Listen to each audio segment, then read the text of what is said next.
L'Empire romain menacé par les armées à cheval venues de l'Est. L'Europe envahie par les armées musulmanes en provenance du Sud. Venus du Nord, les Vikings sèment la terreur sur mer comme sur terre. Le guerrier à cheval européen, le chevalier, domine les champs de bataille du Moyen-Âge. Au Japon, un chevalier d'un autre genre devient le symbole vivant d'une fière culture guerrière.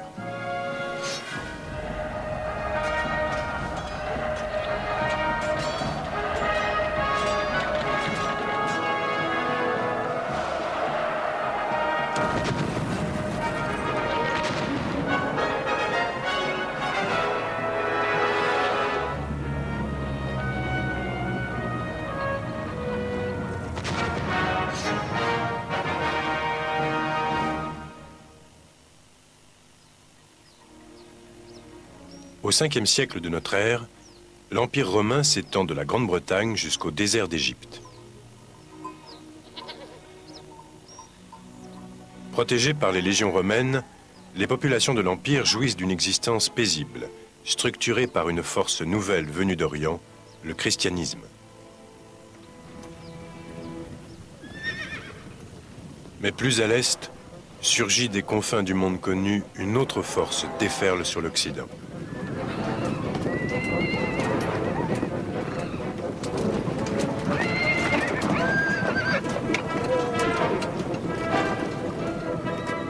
Pour la Rome chrétienne, son chef incarne le fléau de Dieu.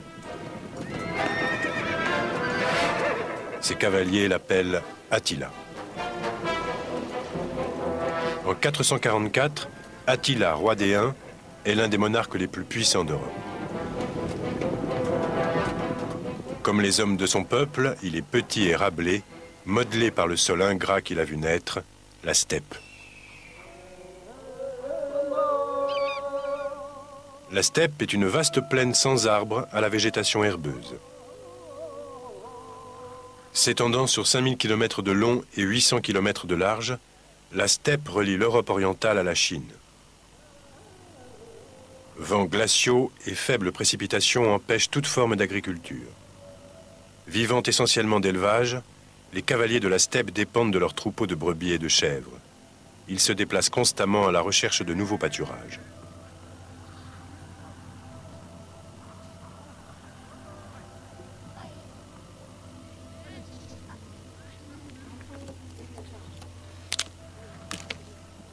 Dans cette existence nomade et fruste, la survie dépend de la domestication d'un seul animal, le cheval.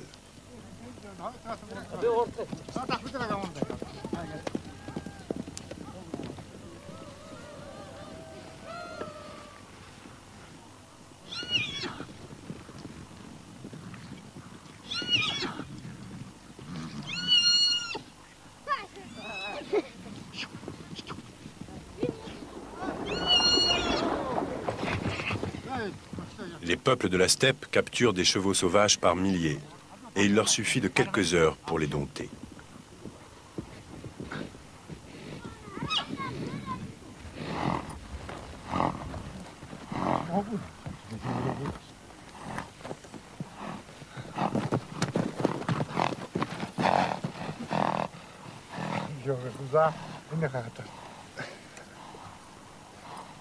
C'est par la force et la terreur qu'il brise le cheval.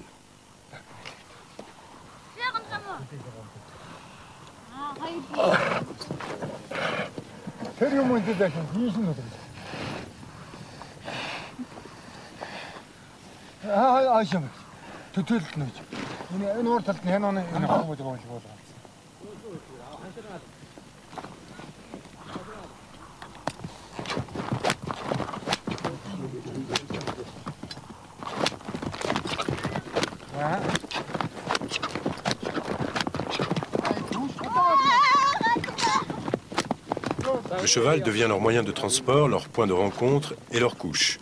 Il leur sert même à chauffer la viande crue qu'ils placent entre le cavalier et sa monture pendant leur chevauchée.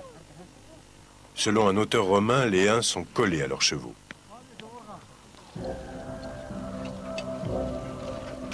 Les Huns matent le cheval par la terreur et répandent la terreur par le cheval.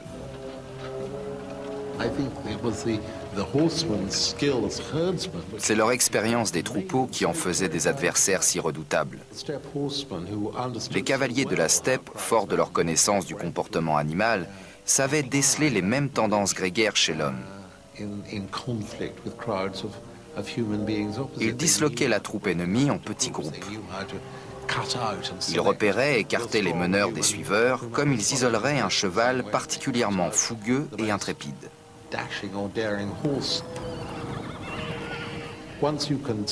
Et une fois qu'on a isolé et neutralisé le chef de la bande, une fois qu'on peut utiliser la dynamique du troupeau pour le disperser, on l'a pratiquement dominé et vaincu.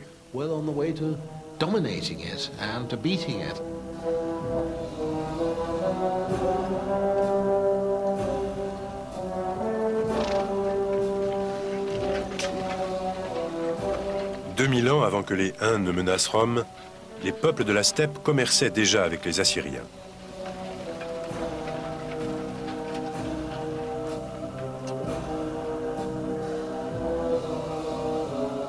La machine de guerre assyrienne avait besoin de chevaux en grande quantité pour ses chars de combat. Seule la steppe pouvait lui en fournir. C'est ici que la domestication du cheval a commencé. Tout d'abord un animal peu prometteur, semblable à ces petites créatures coriaces, le cheval de Przewalski. Cet ancêtre du cheval était tout à fait capable de tirer un char assyrien, mais son dos ne pouvait supporter le poids d'un homme.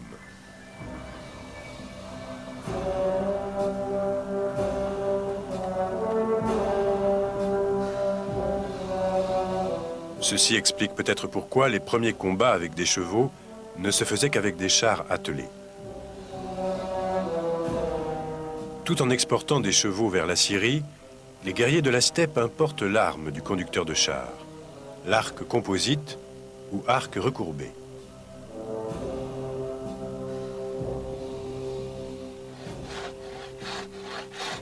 L'arc recourbé comporte plusieurs couches de bois, de tendons d'animaux et de cornes, assemblées par une colle faite d'os et d'écailles de poisson. Une fois que la colle a séché, l'arc est recourbé dans le sens contraire de sa forme naturelle.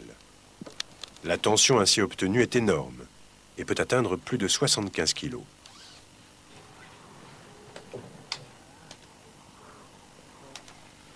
L'arc recourbé n'est pas long. Ses flèches sont légères et ne pèsent pas plus de 30 grammes. Un archer peut en ranger jusqu'à 50 dans son étui. Elle transperce une cuirasse à 100 mètres. Elle reste précise jusqu'à 300 mètres. Lorsque ces archers montés franchissent les frontières de l'Empire romain, les légions romaines sont confrontées à un ennemi, une arme et un art de combattre nouveau.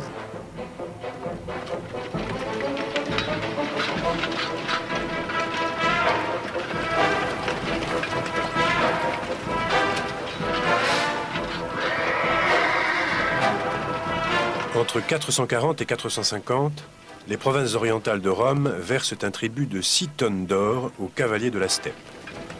Mais cela n'empêchera pas leur retour. Rome ne peut résister. Le plus grand empire du monde s'effondre.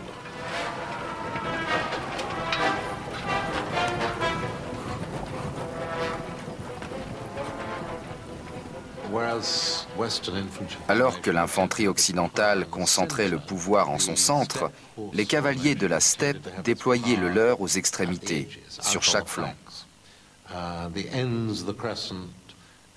Puis, les cornes du croissant se refermaient sur l'ennemi, le menaçant physiquement et l'intimidant psychologiquement, jouant sur sa peur de l'encerclement.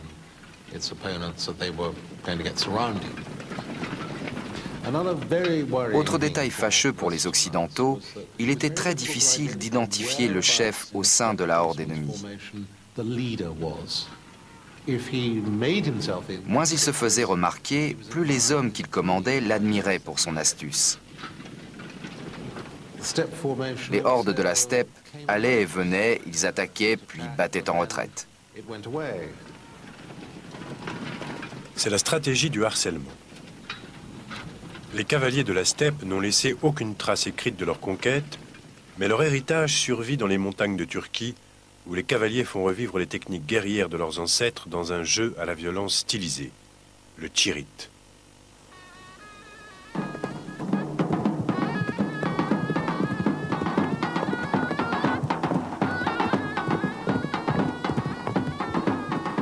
Le but est d'atteindre l'adversaire avec un bâton en bois.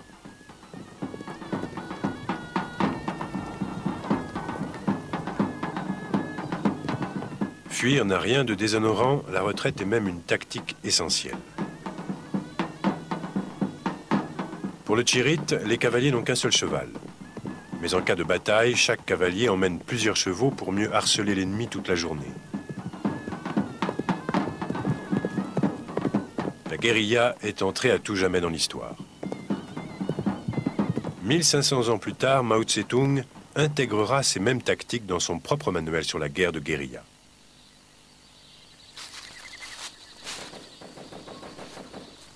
Maintenez l'offensive. N'accordez aucun répit à l'ennemi. Harcelez-le jusqu'à ce qu'il soit épuisé, se disperse et puisse être anéanti. Lorsqu'il avance, battez en retraite. Lorsqu'il attaque, dispersez-vous. Les valeureux combattants de l'armée du Nord-Vietnam, par une guerre de harcèlement meurtrière, viendront à bout de l'armée américaine malgré sa supériorité technique.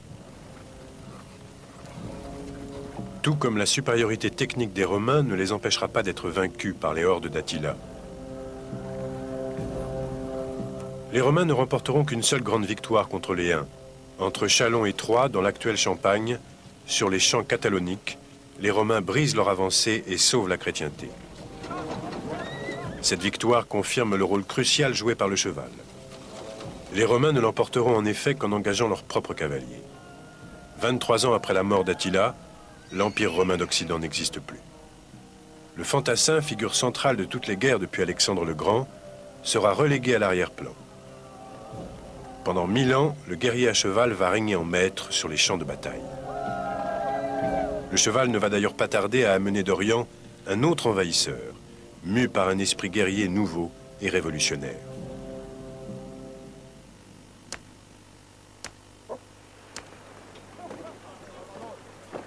En 632, un grand chef militaire mourrait.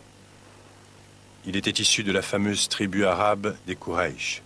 Son nom était Mahomet. Mahomet était le fondateur d'une nouvelle religion, l'islam. 100 ans après sa mort, les musulmans affrontaient une armée chrétienne à Poitiers, en France.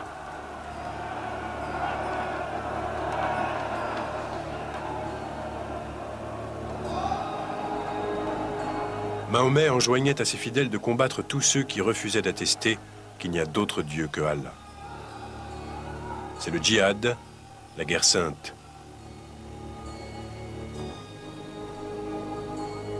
Dès le début du 8e siècle, les Arabes possédaient un empire aussi vaste que celui d'Alexandre le Grand. Pendant plus de 100 ans, villes, peuples et empires capituleront devant leurs armées.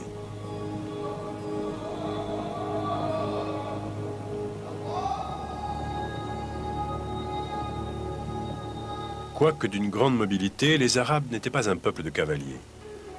Leur matrice est le désert d'Arabie, habitat naturel d'un autre animal, le dromadaire.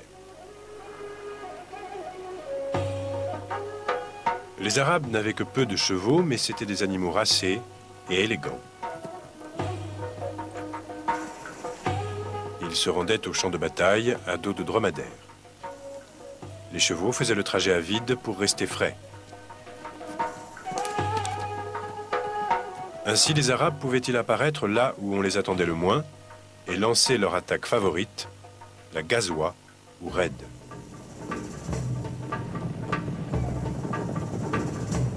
Les armées musulmanes bénéficiaient de l'effet de surprise. Pourtant, elles remportaient leur victoire éclatante sans véritable innovation tactique ni militaire. Le secret de leur réussite résidait dans leur morale.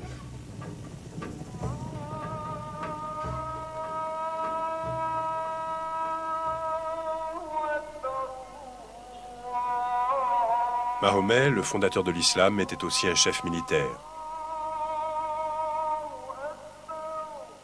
Mahomet, le prophète, enseignait que tous les musulmans devaient s'entraider. Toutefois, Mahomet, le soldat, allait plus loin. Il ne se contentait pas de faire la guerre, il la prêchait.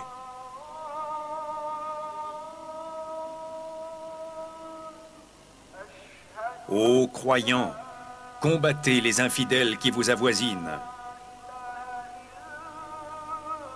L'islam n'était pas intolérant.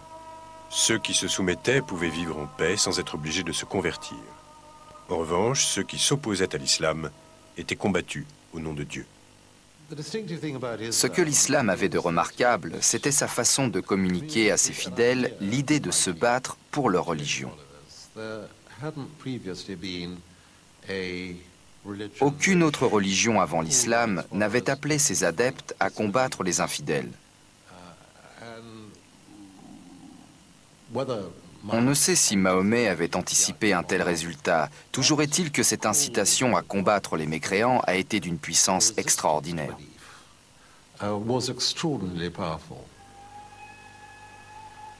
En 711, les préceptes de Mahomet conduisirent les musulmans jusqu'au rivage de l'Europe chrétienne.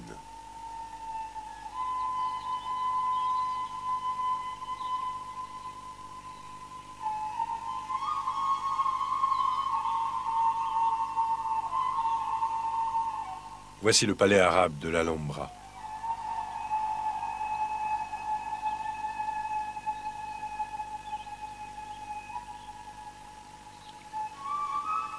Ces fontaines et la richesse de ces motifs géométriques proclament la maîtrise arabe dans les arts et dans les sciences.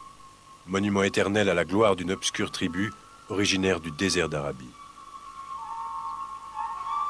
Pourtant, l'Alhambra se trouve en Espagne. Galvanisés par leur foi, les Arabes traversaient la Méditerranée à partir de l'Afrique du Nord. Les soldats chrétiens qui leur faisaient face en Espagne étaient presque 5 fois plus nombreux. Mais eux ne se sentaient pas investis d'une mission. En moins d'un an, l'Espagne et le Portugal actuel passaient sous domination arabe, soumis par moins de 19 000 combattants.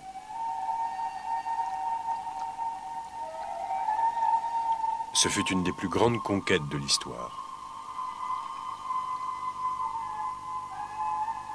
La vitalité de leur foi et leur soif de butin les incitait à aller plus avant.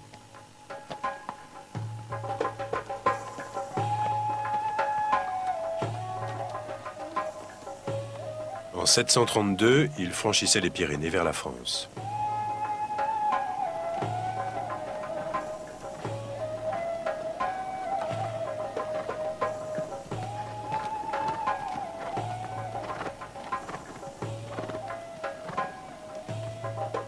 Le 10 octobre, près de Poitiers, les cavaliers arabes se heurtaient à une force rassemblée par Charles Martel, chef des Francs.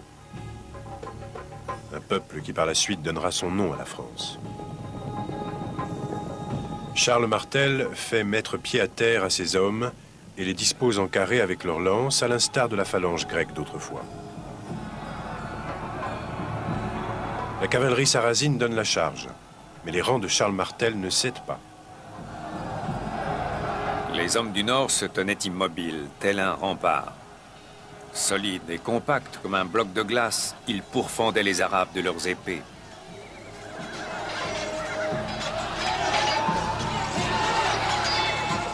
La bataille de Poitiers fut décisive car elle fixait une limite à l'expansion arabe en Occident.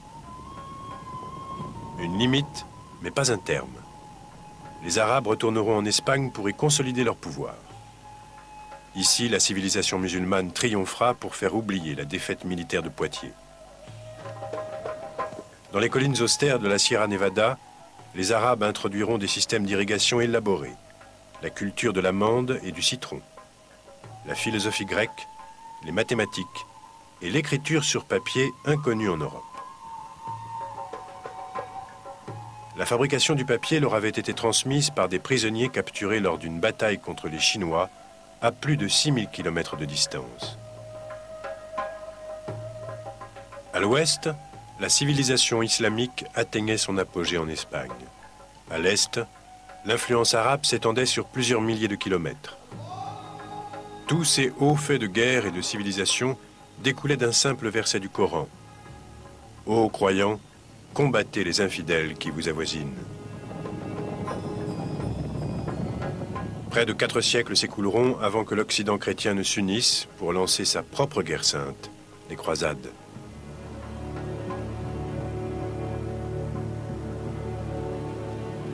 Mais bien avant cela, l'Europe chrétienne sera à nouveau attaquée, cette fois par des envahisseurs venus du Nord, envahisseurs dont la mobilité n'avait d'égal que leur joie païenne et meurtrière.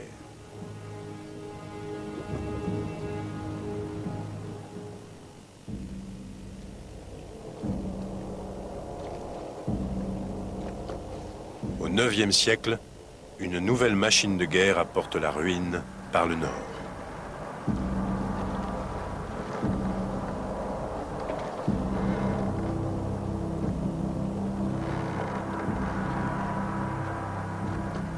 Sombre et plate, elle glissait sur les vagues et s'insinuait silencieusement dans les criques les plus étroites.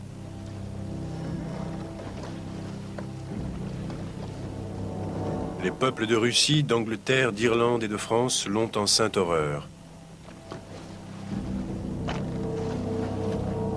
Son nom, le Drakkar.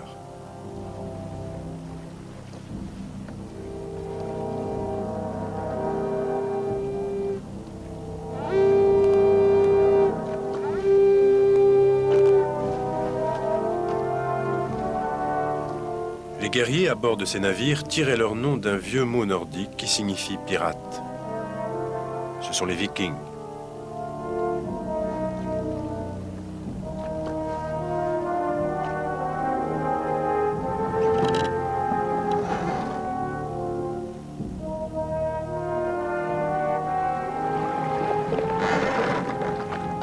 Les Vikings avaient été endurcis par le climat polaire de leur Scandinavie natale. Ce peuple de paysans, de chasseurs et de pêcheurs va rivaliser de brutalité avec les plus grands guerriers de l'histoire.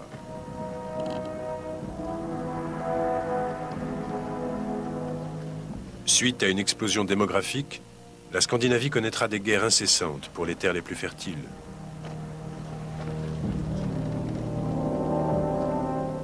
Les Vikings, manquant d'espace et entourés d'eau, sont obligés de chercher d'autres terres. Ils deviennent des maîtres de la construction navale.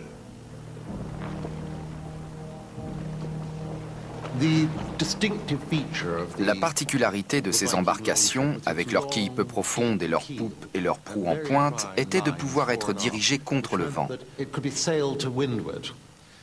Au lieu d'être poussées par le vent, elles voguaient contre le vent. Les Vikings pouvaient donc naviguer quelle que soit sa direction. Les navires des Vikings naviguaient à la fois à la rame et à la voile. Ils pouvaient être hissés à terre discrètement. C'est le navire idéal pour des pirates. Avec le Drakkar, les Vikings pouvaient traverser l'océan jusqu'à la côte orientale de l'Amérique. Et partout où ils posaient le pied, ils se servaient.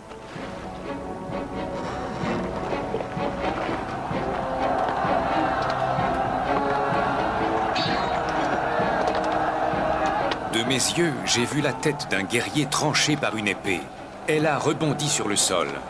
La langue remuait toujours dans la bouche.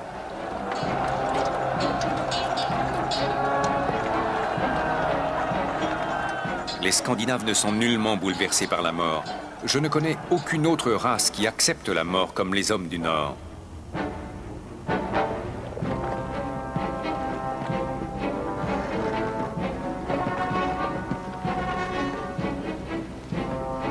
Pour les premiers peuples chrétiens d'Europe, les Vikings étaient des païens démoniaques. Ils attaquaient l'Angleterre pour la première fois en 793 et détruisaient le monastère de Lindisfarne. Ce n'était qu'un avant-goût de ce qui allait suivre.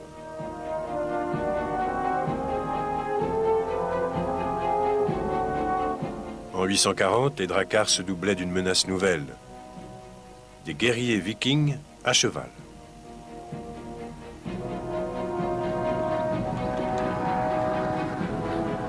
Les Vikings faisaient maintenant régner la terreur bien au-delà des zones maritimes ou fluviales.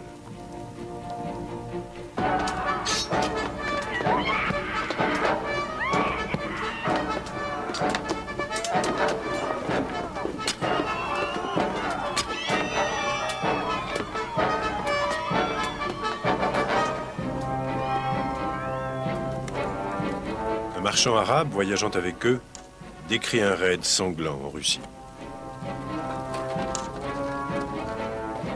Quels mots diront le sang versé, les cris déchirant l'air, les chevaux et les cavaliers agonisant dans d'atroces souffrances. J'ai vu une fillette piétinée par les sabots d'un cheval, son petit corps réduit en bouillie, le sang giclant de son oreille.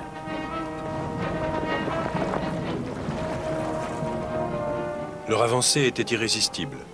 À la fin du IXe siècle, ils attaquaient l'Angleterre, l'Irlande, l'Islande, l'Espagne musulmane et la Sicile. Au nord, ils frappaient jusqu'au cœur de la Russie. La terreur était à son comble.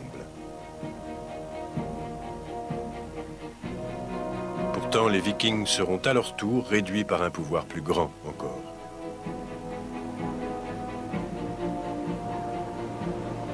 En 911, le roi de France cédait aux Vikings une large portion du nord-ouest de la France.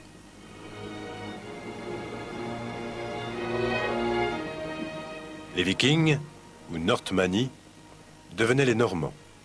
La terre où ils s'établissent est l'actuelle Normandie.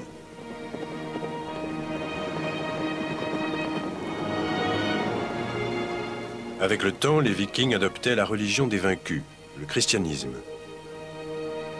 Mais leur plus grande conquête est encore à venir.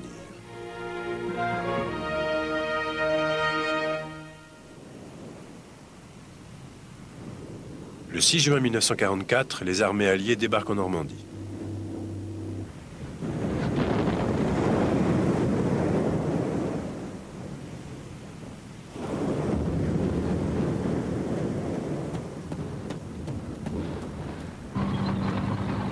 Tanks, camions et troupes étendaient une tête de pont entre l'Angleterre et la France. C'était la plus grande opération amphibie jamais entreprise. 900 ans plus tôt, hommes et matériels naviguaient en sens inverse pour envahir l'Angleterre. Au fil des siècles, des hommes ambitieux essaieront de rééditer l'exploit. Philippe II d'Espagne avec son invincible armada, Napoléon avec sa grande armée, Adolf Hitler avec sa Wehrmacht. Tous échoueront. Le dernier à réussir une invasion de l'Angleterre par la mer sera Guillaume, duc de Normandie, dit Guillaume le Conquérant.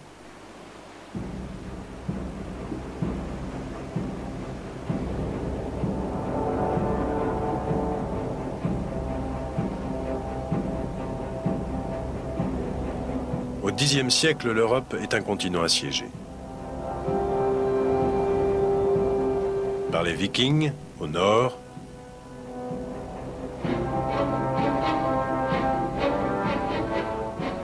par les conquérants arabes, au sud, et par des hordes successives de pillards originaires de la steppe, à l'est. L'Europe entre dans la période la plus sombre de son histoire du Moyen-Âge. Pourtant, une lueur vacille dans les ténèbres, une lueur entretenue par Rome. Le christianisme prend son essor. Les missionnaires évangélisent les peuples païens d'Europe. Les Vikings, qui ont ravagé l'Angleterre au IXe siècle, reviennent 200 ans plus tard en tant que Normands chrétiens. En octobre 1066, Guillaume le Conquérant prend la mer pour réclamer la couronne d'Angleterre.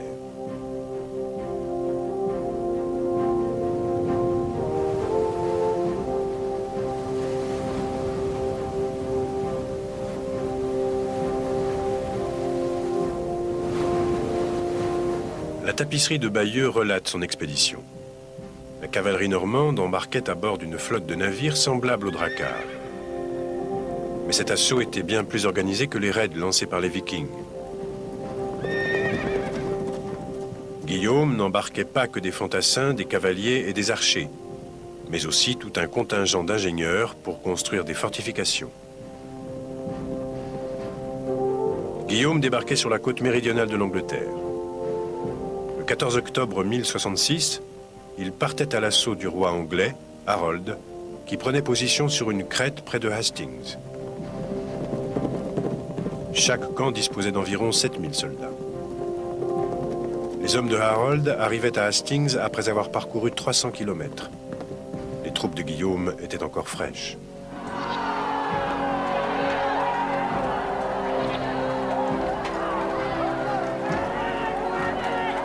Bien qu'épuisés, les Anglais se battent vaillamment. Repliés sur les hauteurs, ils parviennent à repousser la cavalerie normande.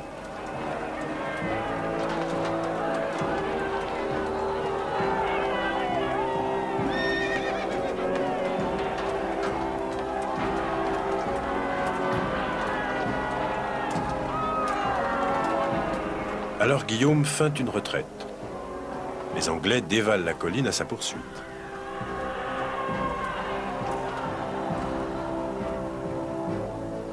Les cavaliers de Guillaume font demi-tour et taillent les Anglais en pièces.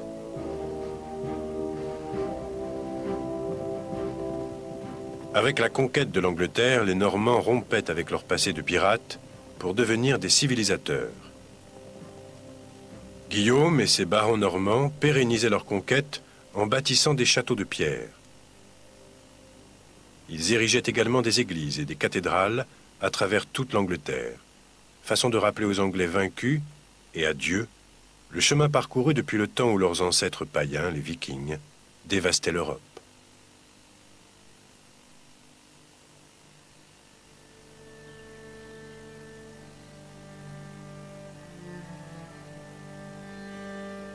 Au fil des générations, l'élite normande fusionnait peu à peu prouesses militaires et idéal religieux, donnant naissance aux chevaliers chrétiens.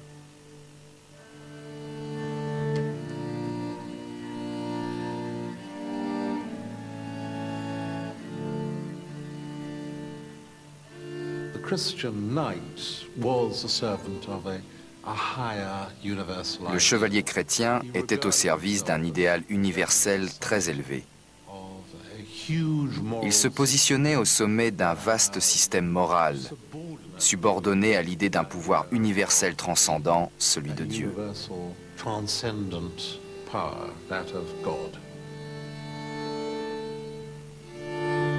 De haut lignage, le chevalier jurait obéissance à son seigneur et prenait les armes avec la bénédiction de Dieu. C'était le code chevaleresque. À travers l'Europe, ce guerrier d'un genre nouveau se faisait le défenseur de l'Église et le protecteur du domaine terrestre de son seigneur.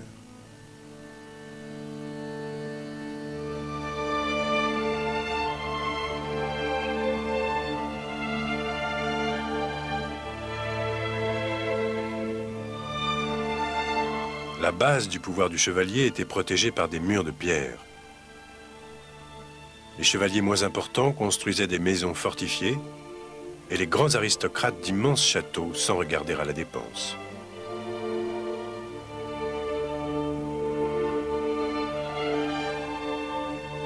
Lorsque Guillaume le Conquérant partage l'Angleterre avec ses partisans, il les autorise à construire des châteaux pour défendre leurs nouvelles terres. 900 châteaux vont voir le jour en l'espace de 100 ans. Ils protègent le littoral exposé et les villes de l'intérieur contre les invasions et les attaques. Les châteaux ne sont pas seulement des forteresses, mais aussi des arsenaux contenant une macabre panoplie d'armements.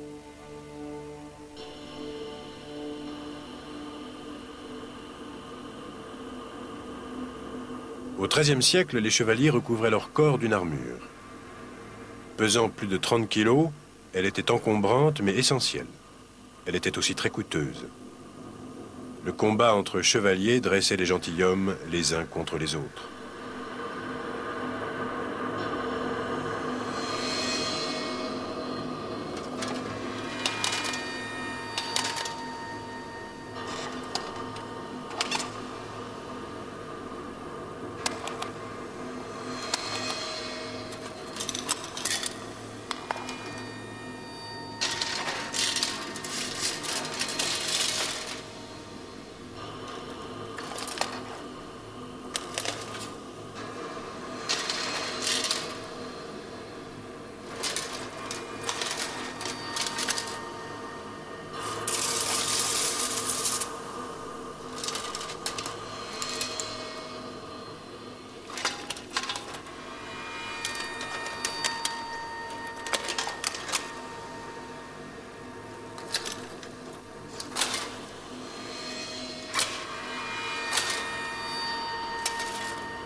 Équipé de la sorte, le chevalier médiéval s'en allait livrer bataille.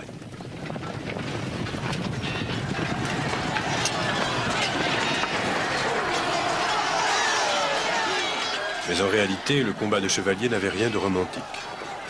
C'était un corps à corps d'une extrême brutalité.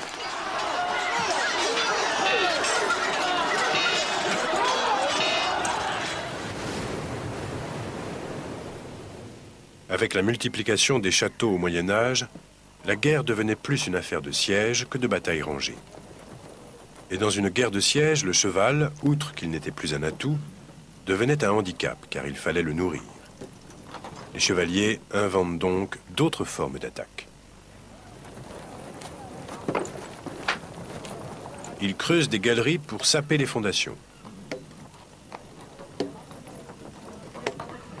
Ils adoptèrent même des règles pour la conduite d'un siège, le code du Deutéronome. Tiré de l'Ancien Testament, ce code décrétait qu'une garnison qui capitule rapidement sera traitée avec plus de clémence. En revanche, plus les assiégés résistent, plus le prix à payer sera lourd. Viol, pillage, meurtre. Comme le siège est extrêmement dangereux pour les assiégeants, les assiégés doivent être prêts à assumer les conséquences d'une résistance prolongée.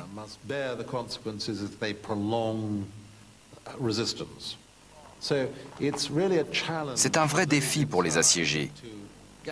Faut-il parier que l'on tiendra bon ou vaut-il mieux capituler tout de suite pour conclure un marché acceptable avec les assiégeants?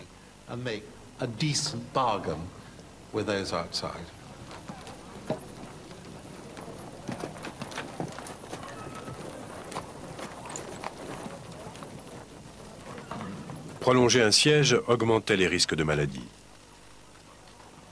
Et depuis les Romains, une des premières formes de guerre bactériologique consistait à catapulter des carcasses putrides par-dessus les remparts pour déclencher une épidémie.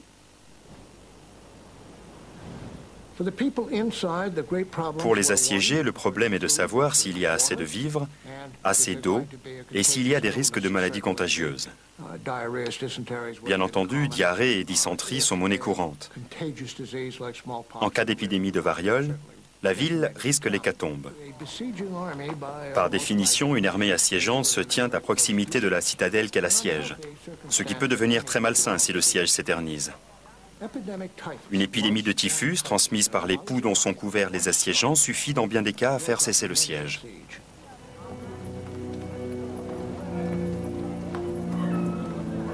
Dans une guerre de siège, la rapidité était essentielle. Chaque camp se dotait d'armes nouvelles. L'arbalète arrivait en Europe 1500 ans après son apparition en Chine. Le pape essayait bien d'interdire cette arme trop meurtrière pour être chrétienne, mais c'était justement cela qui la rendait irrésistible. Armée comme un pistolet et libérée à l'aide d'un mécanisme, l'arbalète décoche moins de flèches qu'un arc, mais elle était plus facile à manier. C'était l'arme idéale pour un siège où on avait le temps d'ajuster son coup.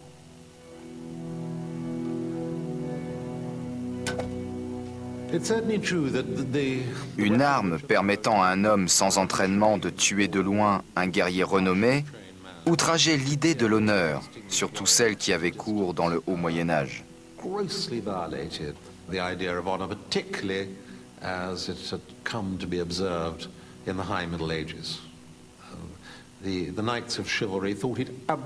Les ordres de chevalerie étaient horrifiés.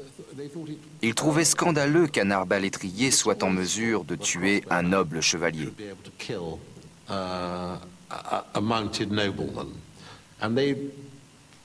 Et ils traitaient les arbalétriers et les archers avec le plus grand mépris.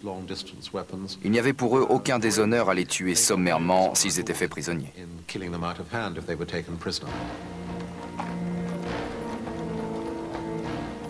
Il est un ennemi contre lequel l'interdit du pape n'avait jamais été appliqué, l'islam.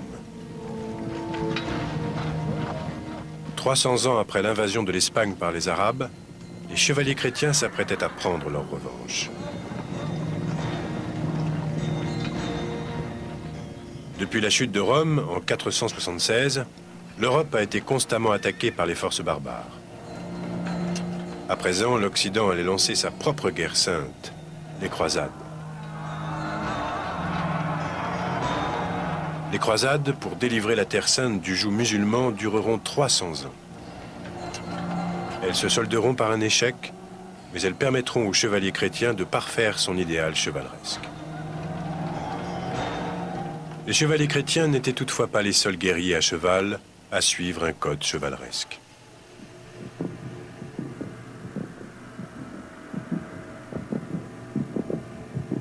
À l'autre bout du monde, une autre caste de guerriers montés se développait.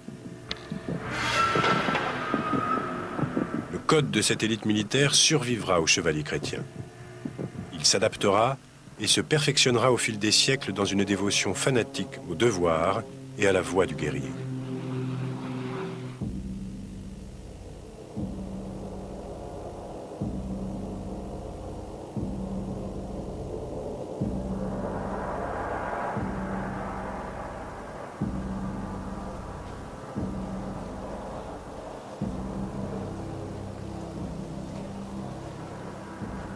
Chaque année, au Japon, ces cavaliers s'affrontent dans l'art guerrier du Yabusame, alliant tir à l'arc et art équestre.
Comme en Europe, les chevaliers japonais du Moyen Âge élaborent un code. Ils l'appellent Bushido, la voie du guerrier.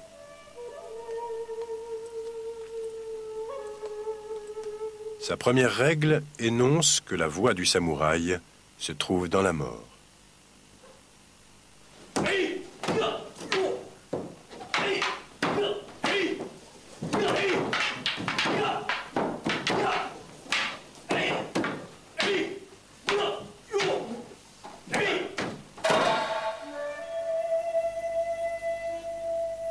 Au Japon, une société féodale pareille à celle qui existe en Europe était en train de se former. Ici aussi, des seigneurs de la guerre rivaux se battaient pour la terre, levant leurs propres armées. L'élite guerrière de ces armées était le samouraï.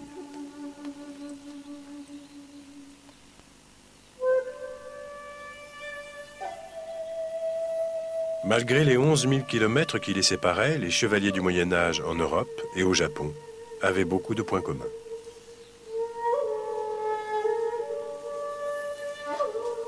Comme chez le chevalier chrétien, l'apparence physique du samouraï était censée terroriser l'adversaire.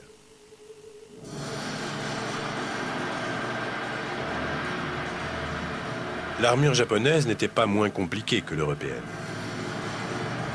Elle était aussi terrifiante que le samouraï était rapide et adroit au sabre. Le samouraï apprenait à déceler les points faibles chez son adversaire à la fois dans l'homme et dans l'armure. On ne peut pas attaquer le buste, alors il faut viser la taille. Tout ça, c'est du fil. C'est le point le plus faible de l'armure. C'est là qu'il faut frapper. Les artères sont situées tout le long du corps, derrière le genou, ici et ici. Voilà où il faut viser.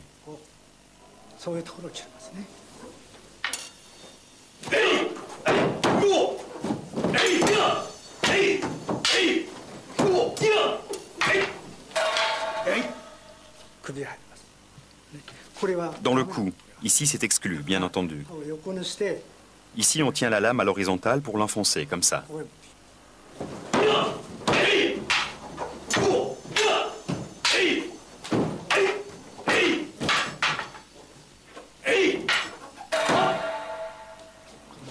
Vous frappez par en dessous, ici, et vous tranchez la veine.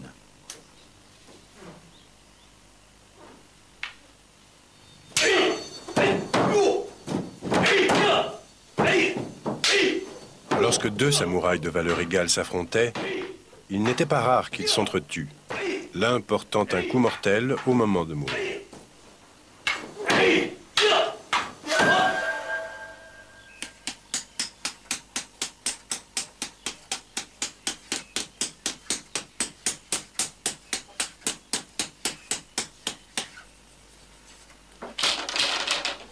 L'autre arme du samouraï était l'arc composite.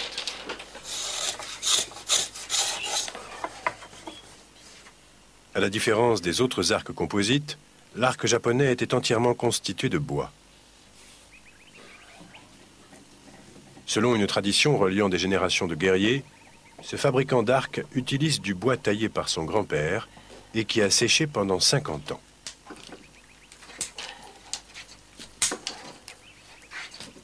À son tour, il a taillé du bois pour que son petit-fils, qui n'est pas encore né, l'utilise un jour.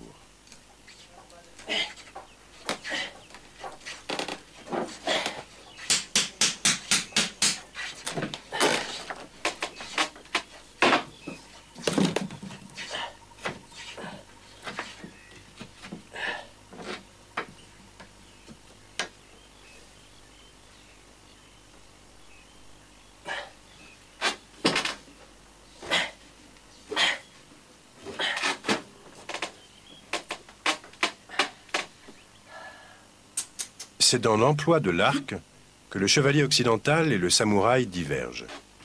Le samouraï manie tout aussi adroitement l'épée que le chevalier.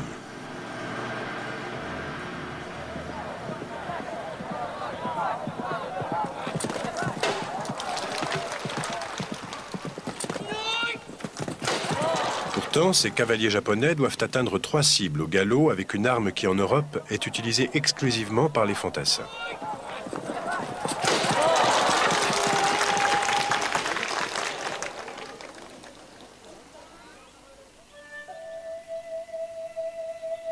Les chevaliers d'Europe possédaient des armes et des techniques inconnues par les samouraïs.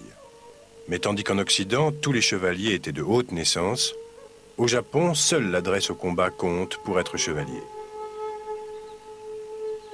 Pendant des siècles, les samouraïs résisteront à toute innovation. Isolés sur leurs îles, ils suivront la voie du Bushido bien après la disparition de la chevalerie. L'isolement a ses avantages, notamment celui d'offrir un rempart contre les invasions.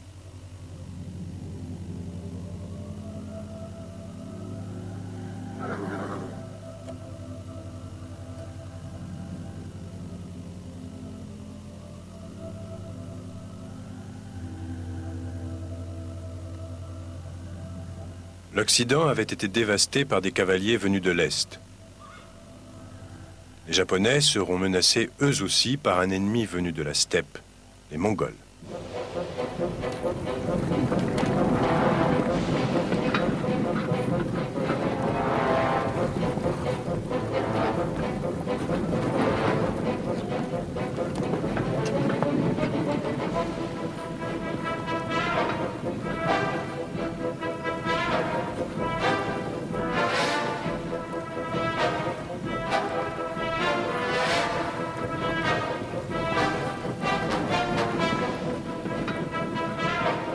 Par 2 fois, ils essaieront d'envahir le Japon. Pendant la seconde tentative, en 1281, des typhons coulent la flotte mongole. Les Japonais appelleront les typhons « vents divins » ou « kamikazes ».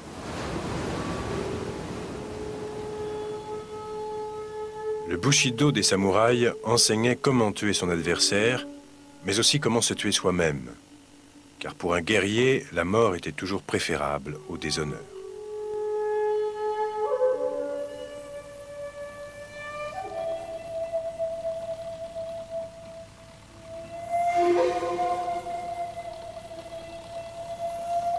Pendant la Deuxième Guerre mondiale, le mot kamikaze désignait cette fois des aviateurs japonais.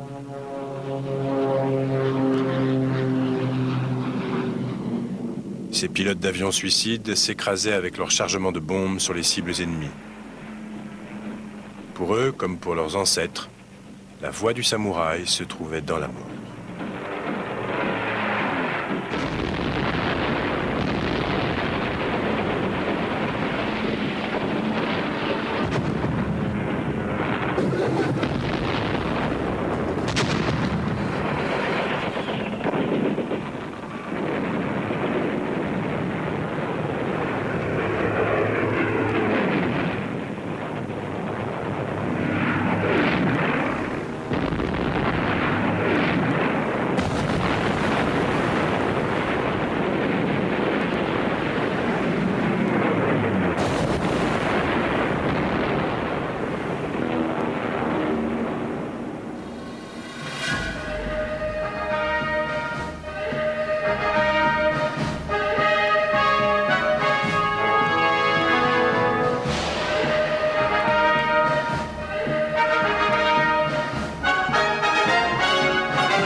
Avant que les Huns ne menacent Rome, les peuples de la steppe commerçaient déjà avec les Assyriens.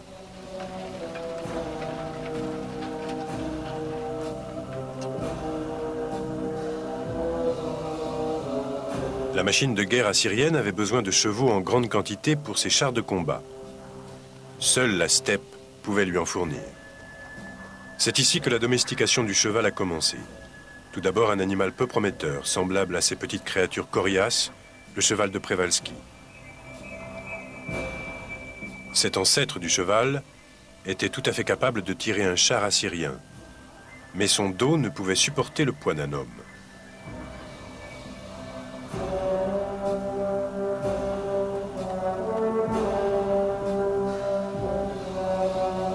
Ceci explique peut-être pourquoi les premiers combats avec des chevaux ne se faisaient qu'avec des chars attelés. Tout en exportant des chevaux vers la Syrie, les guerriers de la steppe importent l'arme du conducteur de char, l'arc composite ou arc recourbé.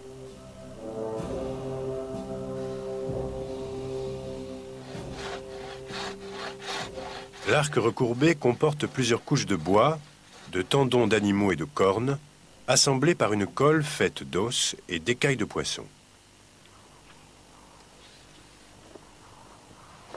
Une fois que la colle a séché, l'arc est recourbé dans le sens contraire de sa forme naturelle. La tension ainsi obtenue est énorme et peut atteindre plus de 75 kg.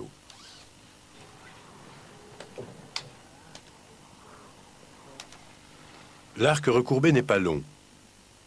Ses flèches sont légères et ne pèsent pas plus de 30 grammes. Un archer peut en ranger jusqu'à 50 dans son étui. Elle transperce une cuirasse à 100 mètres. Elle reste précise jusqu'à 300 mètres.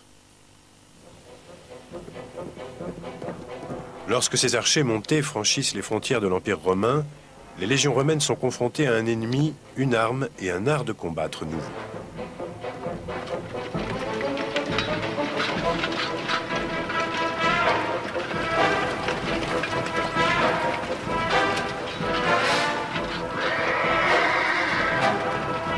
Entre 440 et 450, les provinces orientales de Rome versent un tribut de 6 tonnes d'or aux cavaliers de la steppe.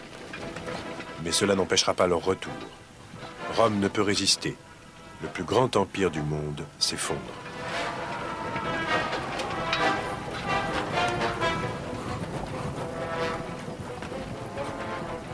Vaux se faisait le défenseur de l'Église et le protecteur du domaine terrestre de son seigneur.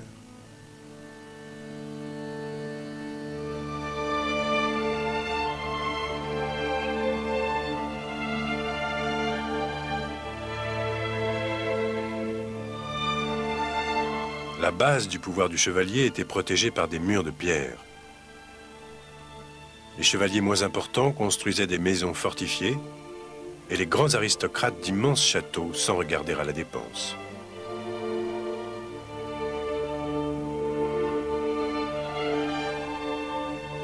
Lorsque Guillaume le Conquérant partage l'Angleterre avec ses partisans, il les autorise à construire des châteaux pour défendre leurs nouvelles terres. 900 châteaux vont voir le jour en l'espace de 100 ans. Ils protègent le littoral exposé et les villes de l'intérieur contre les invasions et les attaques. Les châteaux ne sont pas seulement des forteresses, mais aussi des arsenaux contenant une macabre panoplie d'armements.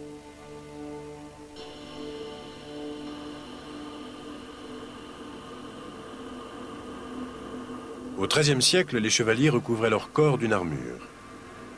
Pesant plus de 30 kilos, elle était encombrante mais essentielle. Elle était aussi très coûteuse. Le combat entre chevaliers dressait les gentilshommes les uns contre les autres.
Équipé de la sorte, le chevalier médiéval s'en allait livrer bataille.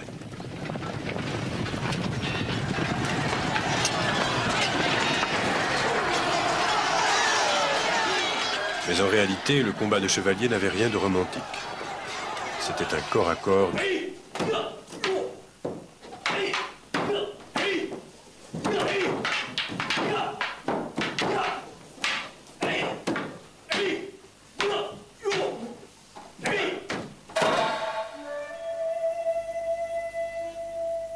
Au Japon, une société féodale pareille à celle qui existe en Europe était en train de se former. Ici aussi, des seigneurs de la guerre rivaux se battaient pour la terre, levant leurs propres armées. L'élite guerrière de ces armées était le samouraï.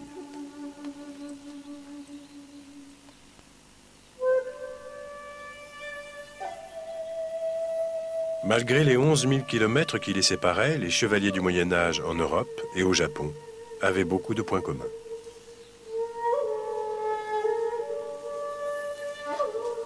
Comme chez le chevalier chrétien, l'apparence physique du samouraï était censée terroriser l'adversaire.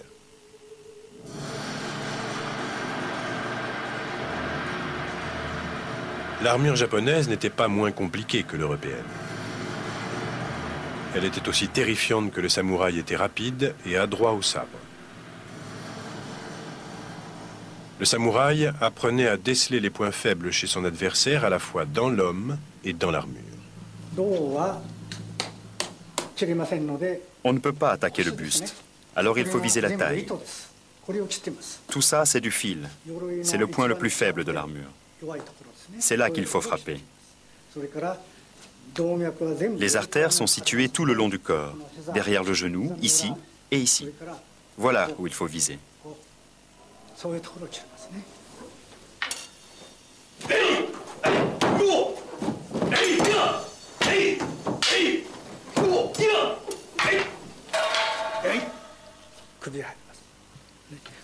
Dans le cou, ici c'est exclu, bien entendu.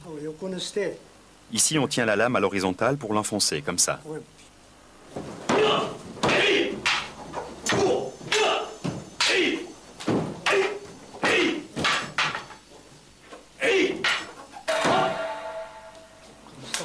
frappez par en dessous, ici, et vous tranchez la veine.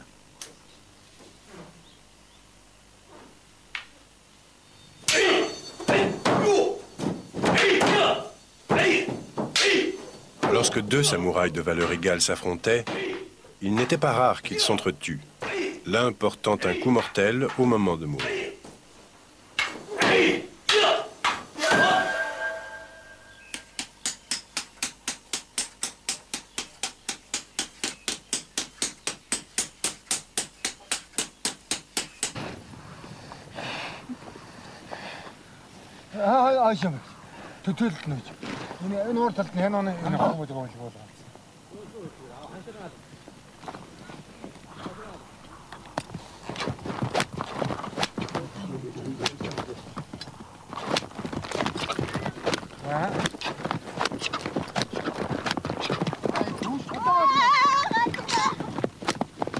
Le cheval devient leur moyen de transport, leur point de rencontre et leur couche.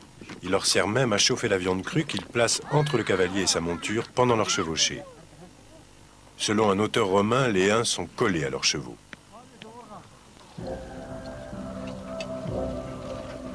Les Huns matent le cheval par la terreur et répandent la terreur par le cheval.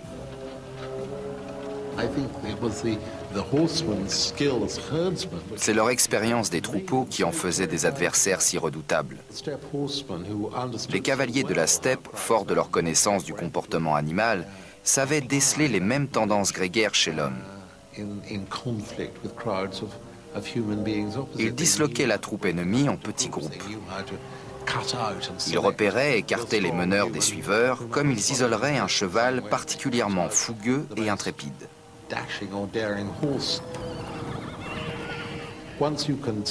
Et une fois qu'on a isolé et neutralisé le chef de la bande, une fois qu'on peut utiliser la dynamique du troupeau pour le disperser, on l'a pratiquement dominé et vaincu. «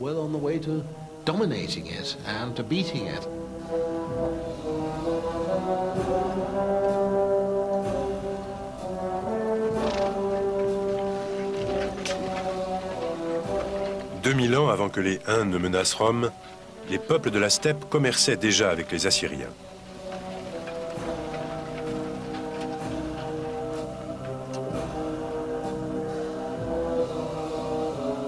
La machine de guerre assyrienne avait besoin de chevaux en grande quantité pour ses chars de combat. Seule la steppe pouvait lui en fournir. C'est ici que la domestication du cheval a commencé. Tout d'abord un animal peu prometteur, semblable à ces petites créatures coriaces, le cheval de Przewalski. Cet ancêtre du cheval était tout à fait capable de tirer un char assyrien, mais son dos ne pouvait supporter le poids d'un homme.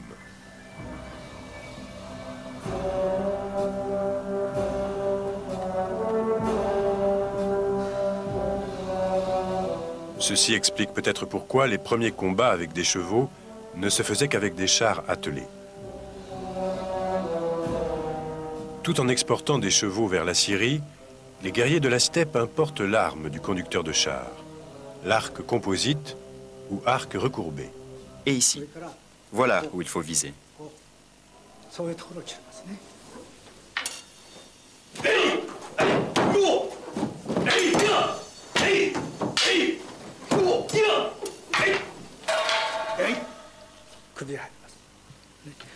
Dans le cou, ici c'est exclu, bien entendu. Ici on tient la lame à l'horizontale pour l'enfoncer, comme ça.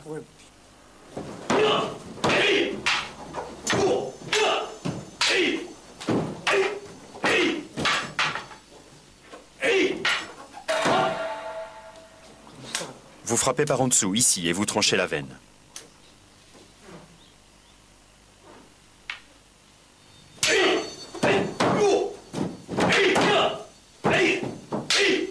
Lorsque deux samouraïs de valeur égale s'affrontaient, il n'était pas rare qu'ils s'entretuent, l'un portant un coup mortel au moment de mourir.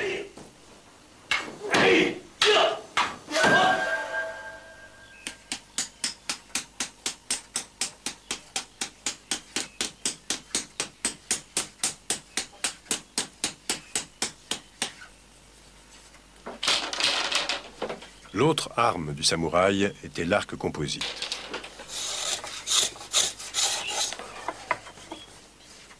À la différence des autres arcs composites, l'arc japonais était entièrement constitué de bois. Selon une tradition reliant des générations de guerriers, ce fabricant d'arcs utilise du bois taillé par son grand-père et qui a séché pendant 50 ans.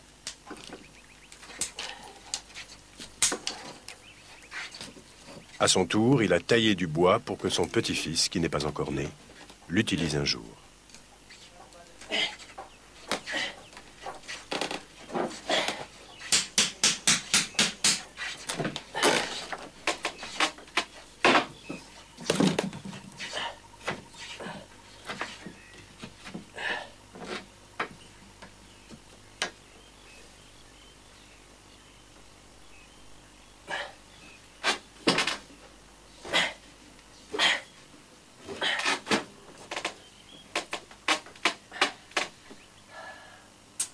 C'est dans l'emploi de l'arc que le chevalier occidental et le samouraï divergent.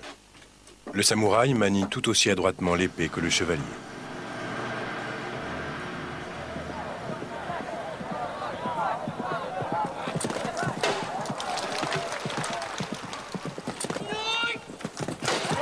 Pourtant, ces cavaliers japonais doivent atteindre 3 cibles au galop avec une arme qui en Europe est utilisée exclusivement par les fantassins.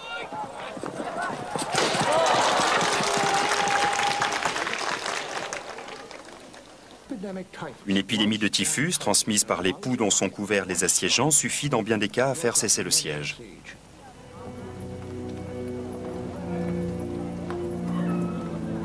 Dans une guerre de siège, la rapidité était essentielle. Chaque camp se dotait d'armes nouvelles. L'arbalète arrivait en Europe 1500 ans après son apparition en Chine. Le pape essayait bien d'interdire cette arme trop meurtrière pour être chrétienne, mais c'était justement cela qui la rendait irrésistible.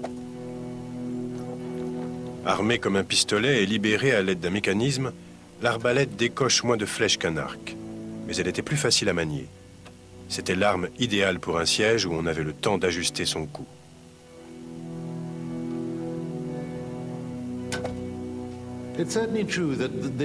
Une arme permettant à un homme sans entraînement de tuer de loin un guerrier renommé outrageait l'idée de l'honneur, surtout celle qui avait cours dans le haut Moyen-Âge.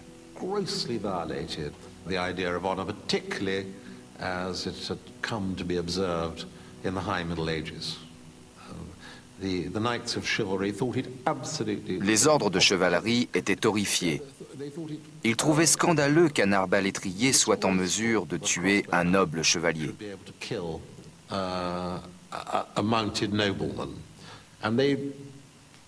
Et ils traitaient les arbalétriers et les archers avec le plus grand mépris.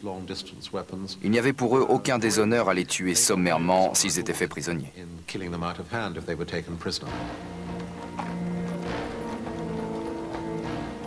Il est un ennemi contre lequel l'interdit du pape n'avait jamais été appliqué, l'islam.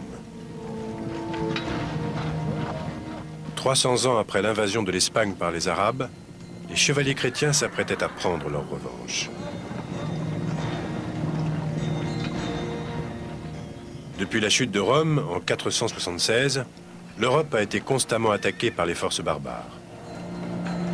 À présent, l'Occident allait lancer sa propre guerre sainte, les croisades.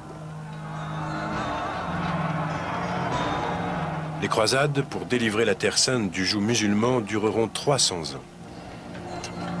Elles se solderont par un échec, mais elles permettront aux chevaliers chrétiens de parfaire son idéal chevaleresque. Les chevaliers chrétiens n'étaient toutefois pas les seuls guerriers à cheval à suivre un code chevaleresque.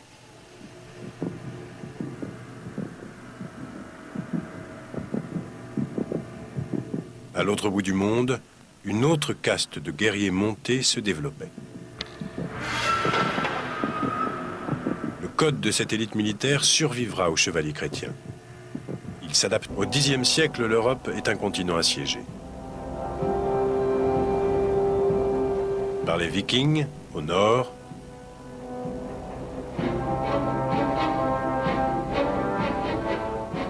par les conquérants arabes, au sud.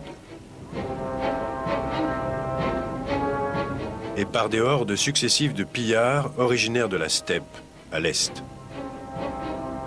L'Europe entre dans la période la plus sombre de son histoire du Moyen Âge. Pourtant, une lueur vacille dans les ténèbres, une lueur entretenue par Rome. Le christianisme prend son essor. Les missionnaires évangélisent les peuples païens d'Europe. Les Vikings, qui ont ravagé l'Angleterre au IXe siècle, reviennent 200 ans plus tard en tant que Normands chrétiens. En octobre 1066, Guillaume le Conquérant prend la mer pour réclamer la couronne d'Angleterre.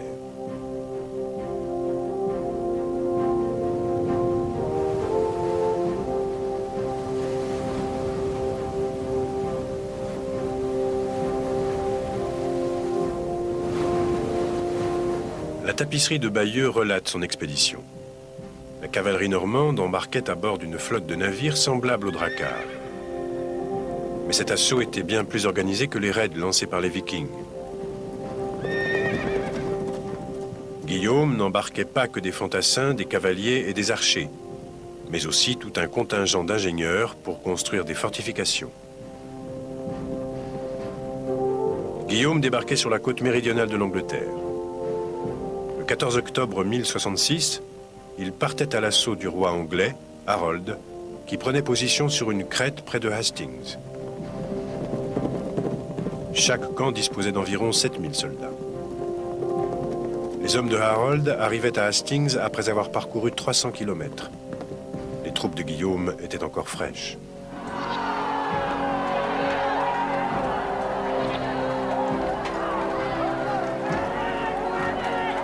Bien qu'épuisés, les Anglais se battent vaillamment.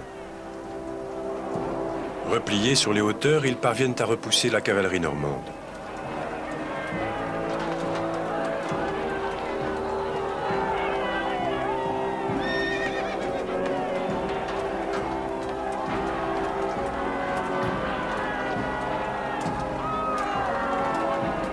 Alors Guillaume feint une retraite. Les Anglais dévalent la colline à sa poursuite.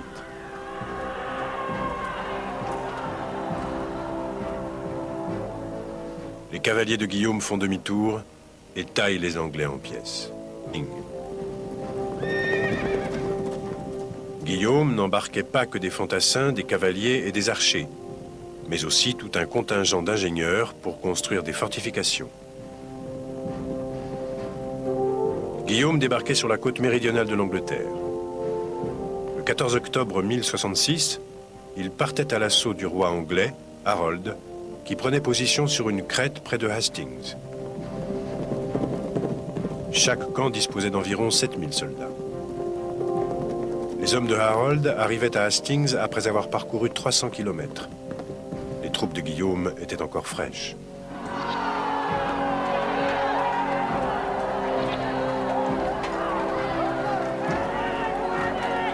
Bien qu'épuisés, les Anglais se battent vaillamment. Repliés sur les hauteurs, ils parviennent à repousser la cavalerie normande.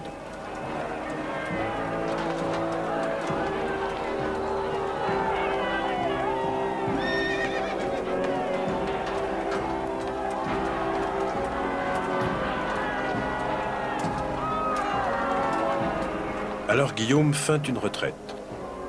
Les Anglais dévalent la colline à sa poursuite.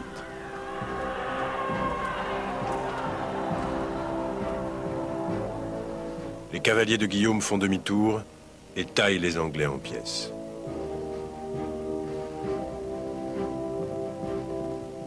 Avec la conquête de l'Angleterre, les Normands rompaient avec leur passé de pirates pour devenir des civilisateurs. Guillaume et ses barons normands pérennisaient leur conquête en bâtissant des châteaux de pierre. Ils érigeaient également des églises et des cathédrales à travers toute l'Angleterre, façon de rappeler aux Anglais vaincus et à Dieu le chemin parcouru depuis le temps où leurs ancêtres païens, les Vikings, dévastaient l'Europe.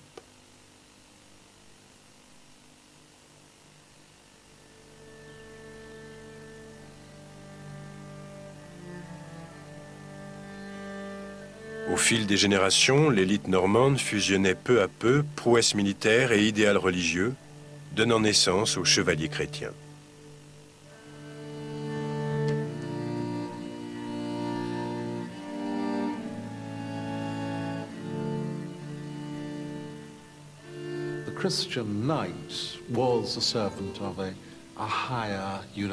Le chevalier chrétien était au service d'un idéal universel très élevé. Il se positionnait au sommet d'un vaste système moral, subordonné à l'idée d'un pouvoir universel transcendant, celui de Dieu.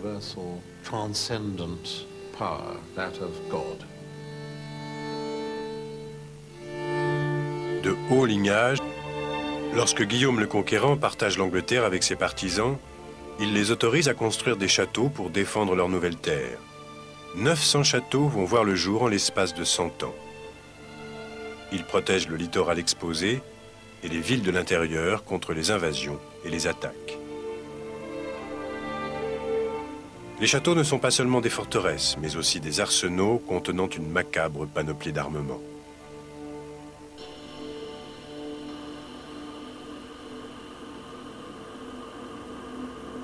Au XIIIe siècle, les chevaliers recouvraient leur corps d'une armure.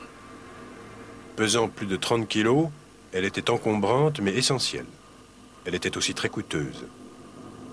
Le combat entre chevaliers dressait les gentilshommes les uns contre les autres.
Équipé de la sorte, le chevalier médiéval s'en allait livrer bataille.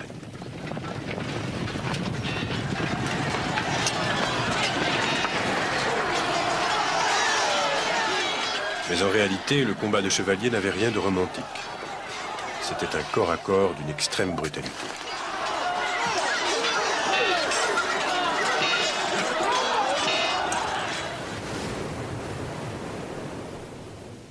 Avec la multiplication des châteaux au Moyen Âge, la guerre devenait plus une affaire de siège que de bataille rangée. Et dans une guerre de siège, le cheval, outre qu'il n'était plus un atout, devenait un handicap, car il fallait le nourrir. Les chevaliers inventent donc d'autres formes d'attaque. Ils creusent des galeries pour saper les fondations.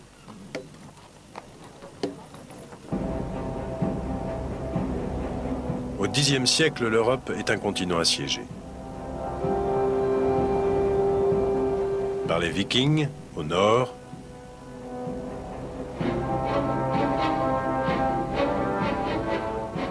par les conquérants arabes, au sud, et par des hordes successives de pillards originaires de la steppe, à l'est. L'Europe entre dans la période la plus sombre de son histoire du Moyen Âge. Pourtant, une lueur vacille dans les ténèbres, une lueur entretenue par Rome. Le christianisme prend son essor. Les missionnaires évangélisent les peuples païens d'Europe. Les Vikings, qui ont ravagé l'Angleterre au IXe siècle, reviennent 200 ans plus tard en tant que Normands chrétiens. En octobre 1066, Guillaume le Conquérant prend la mer pour réclamer la couronne d'Angleterre.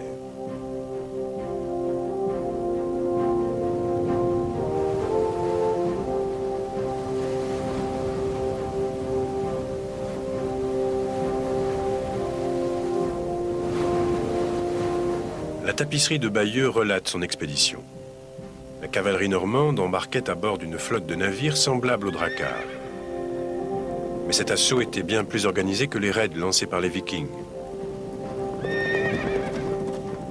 Guillaume n'embarquait pas que des fantassins, des cavaliers et des archers, mais aussi tout un contingent d'ingénieurs pour construire des fortifications. Guillaume débarquait sur la côte méridionale de l'Angleterre. Le 14 octobre 1066, il partait à l'assaut du roi anglais, Harold, qui prenait position sur une crête près de Hastings. Chaque camp disposait d'environ 7000 soldats. Les hommes de Harold arrivaient à Hastings après avoir parcouru 300 km. Les troupes de Guillaume étaient encore fraîches.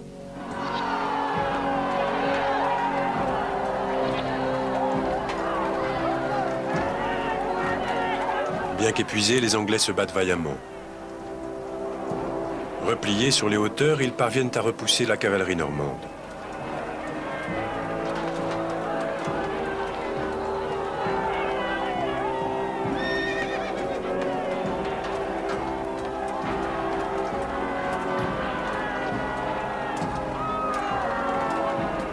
Alors Guillaume feint une retraite. Les Anglais dévalent la colline à sa poursuite.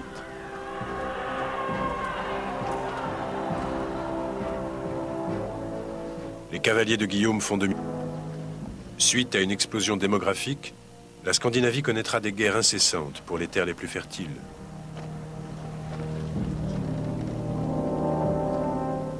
Les Vikings, manquant d'espace et entourés d'eau, sont obligés de chercher d'autres terres. Ils deviennent des maîtres de la construction navale.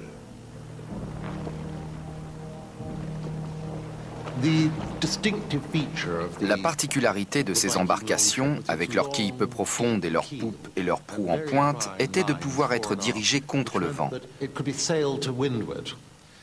Au lieu d'être poussées par le vent, elles voguaient contre le vent. Les Vikings pouvaient donc naviguer quelle que soit sa direction. Les navires des Vikings naviguaient à la fois à la rame et à la voile. Ils pouvaient être hissés à terre discrètement. C'est le navire idéal pour des pirates. Avec le drakkar, les Vikings pouvaient traverser l'océan jusqu'à la côte orientale de l'Amérique. Et partout où ils posaient le pied, ils se servaient.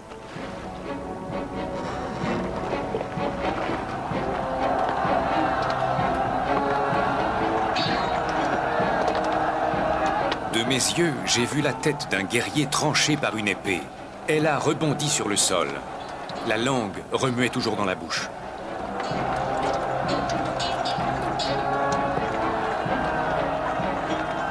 Les Scandinaves ne sont nullement bouleversés par la mort.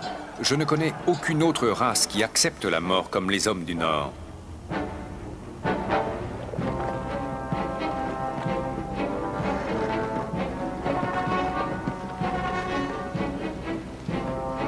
Pour les premiers peuples chrétiens d'Europe, les Vikings étaient des païens démoniaques. Ils attaquaient l'Angleterre pour la première fois en 793 et détruisaient le monastère de Lindisfarne. Ce n'était qu'un avant-goût de ce qui allait suivre.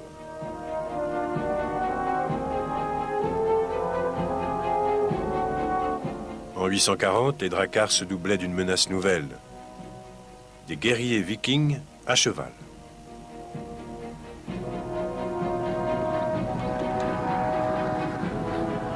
Les Vikings faisaient maintenant régner la terreur bien au-delà des zones maritimes ou fluviales.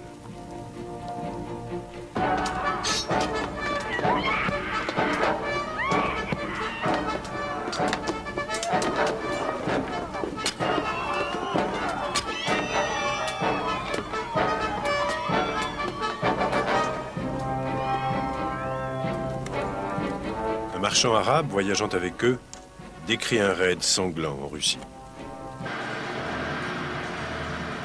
L'armure japonaise n'était pas moins compliquée que l'européenne.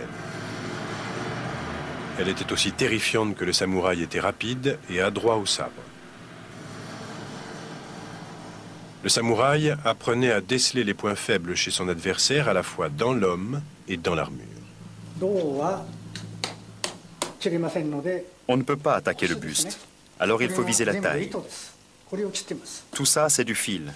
C'est le point le plus faible de l'armure. C'est là qu'il faut frapper. Les artères sont situées tout le long du corps, derrière le genou, ici et ici. Voilà où il faut viser.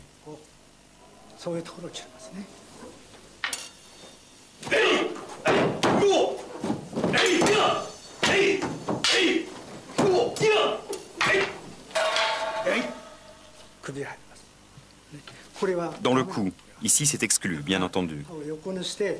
Ici on tient la lame à l'horizontale pour l'enfoncer, comme ça.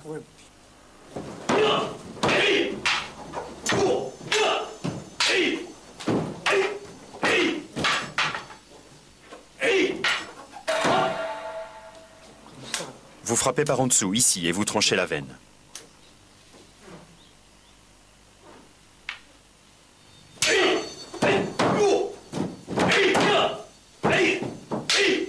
Lorsque deux samouraïs de valeur égale s'affrontaient, il n'était pas rare qu'ils s'entretuent, l'un portant un coup mortel au moment de mourir.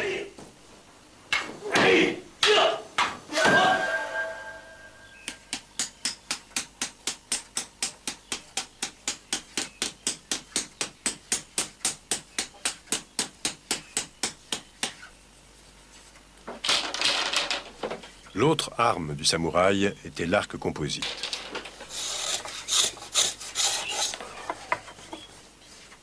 À la différence des autres arcs composites, l'arc japonais était entièrement constitué de bois. Selon une tradition reliant des générations de guerriers, ce fabricant d'arcs utilise du bois taillé par son grand-père et qui a séché pendant 50 ans.